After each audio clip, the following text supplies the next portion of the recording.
हरिओम, नमस्ते। हमारे YouTube channel पर आप सबका स्वागत है। यदि आप भी योगासन, प्राणायाम आदि का नियमित अभ्यास कर रहे हैं और काफ़ी दिनों से कर रहे हैं, लेकिन फिर भी आपका मनचाहा रिजल्ट नहीं मिल पा रहा है, तो इस वीडियो को देखिए पूरा। इसमें बताई गई है योग से संबंधित हर छोटी छोटी बातें जो आपके लिए बड़ी लाभदायक साबित हो सकती है।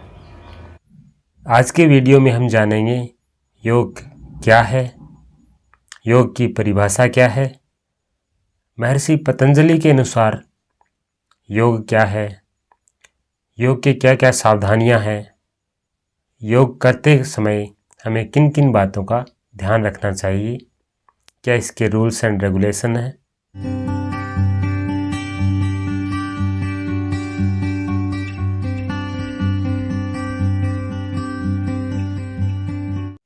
इन सब मुख्य बातों को हम आज इस वीडियो के माध्यम से जानने का प्रयास करेंगे।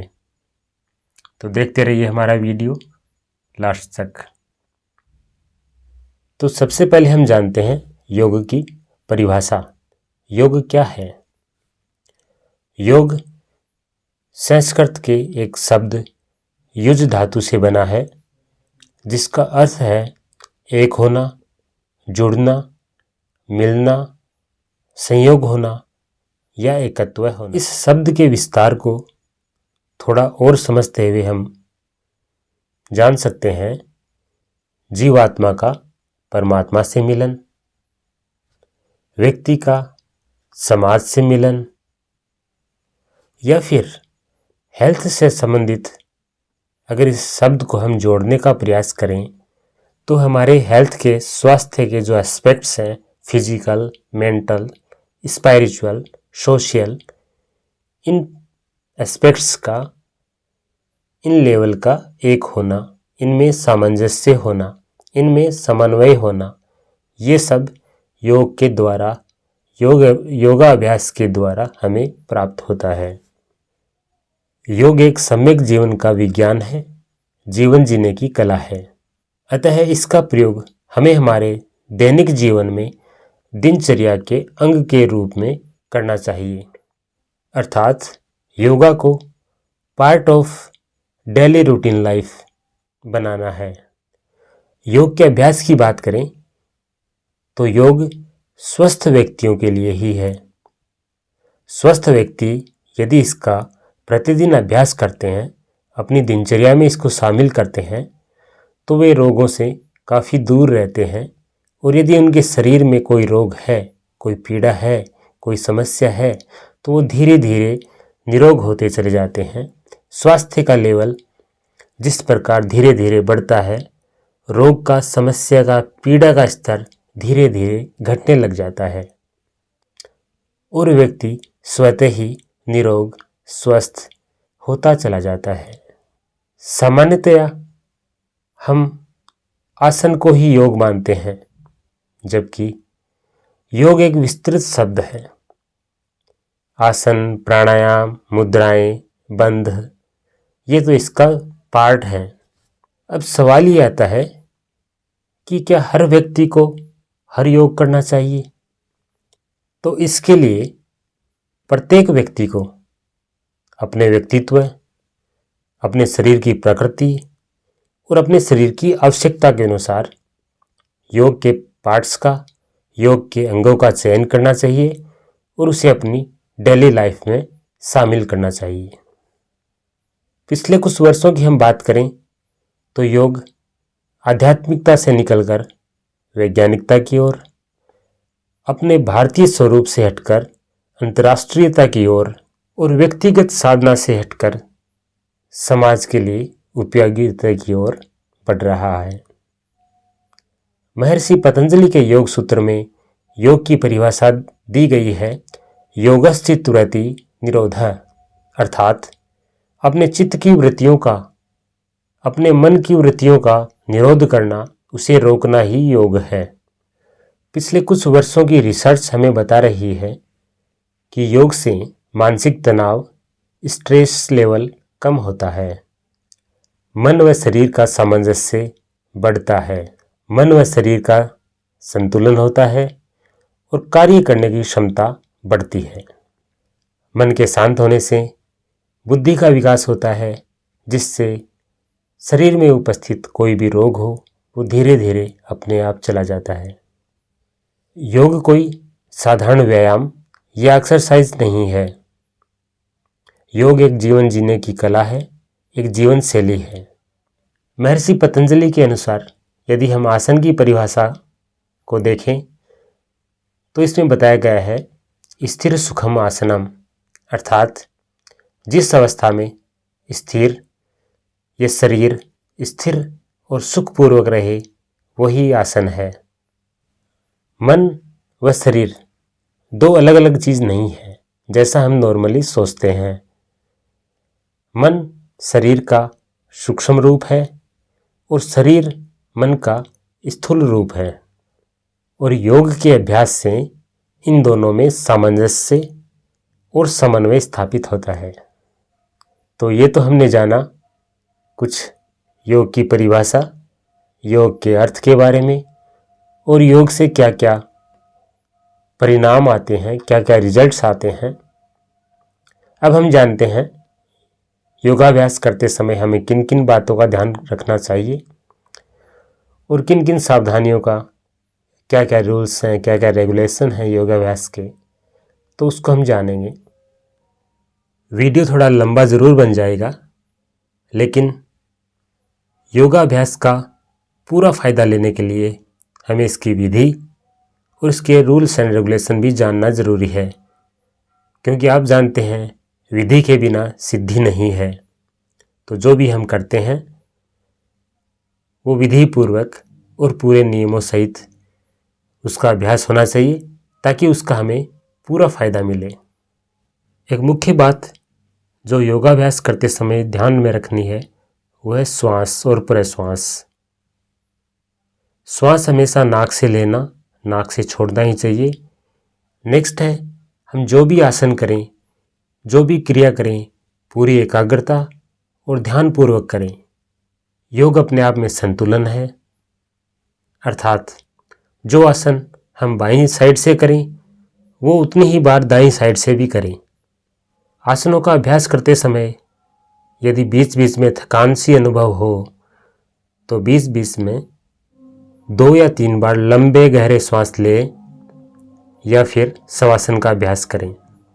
योगाभ्यास के समय की अगर हम बात करें तो प्रातःकाल का समय सर्वोत्तम है। अपनी दैनिक क्रियाओं से निवृत्ति होने के बाद योग का अभ्यास करें।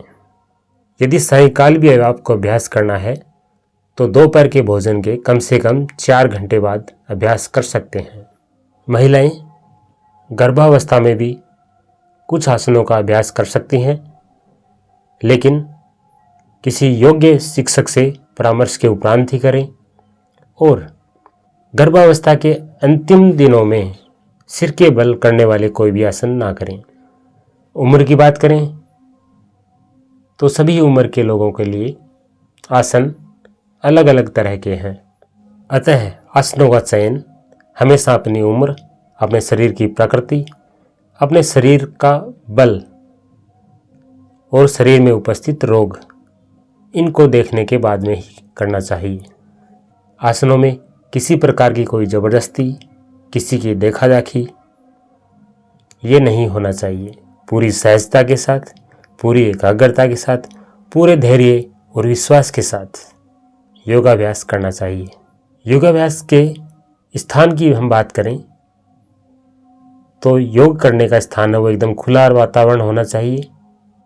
किसी भी प्रकार के प्रदूषण से, धुआं से, धूल से रहित होना चाहिए। वस्त्र की यदि बात करें तो अपने शरीर पर हल्के, आरामदायक और कम से कम वस्त्र होने चाहिए। इसके अलावा अपने शरीर से कोई भी आभूषण, घड़ी वगैरह, अपना चश्मा अभ्यास के दौरान उतार दें। कुछ खाने की बात करें कि योगाभ्यास के कितनी देर उपरांत हम खा सकते हैं, तो योगाभ्यास के कम से कम आधे घंटे बाद हम अल्पाहार ले सकते हैं, और भोजन यदि करना है तो कम से कम 1 घंटे बाद भोजन कर सकते हैं। और स्नान भी यदि करना है तो हम 1 घंटे बाद में स्नान कर सकते हैं। योग के प्रतिदिन अभ्यास से मानसिक तनाव कम होता है, स्ट्रेस लेवल कम होता है और आपके शरीर में हैप्पी हार्मोन्स जिसको बोलते हैं उनका स्राव होता है, जिससे आपकी एकाग्रता, सजगता, आपकी मेमोरी पावर, कंसंट्रेशन पावर ये सब बढ़ते हैं। किन किन अवस्थाओं का ध्यान रखना चाहिए, तो इसकी अगर हम बात करें तो यदि हाल ही में कोई ऑपरेशन कराया है तो पेट के ऊपर खिंचाव पड़ने वाला कोई भी आसन ना करें। रीढ़ की हड्डी पर कोई चोट है या किसी हड्डी पर कोई चोट है तो उस अवस्था में रीढ़ की हड्डी को मोड़ने वाला कोई आसन ना करें। जिनको बीपी बहुत ज़्यादा रहता हो, जिनकी आंखों में प्रॉब्लम हो, कान में कोई इन्फेक्शन हो, उनको सिर के बल खड़ा होने वाला कोई आसन नहीं करना चाहिए।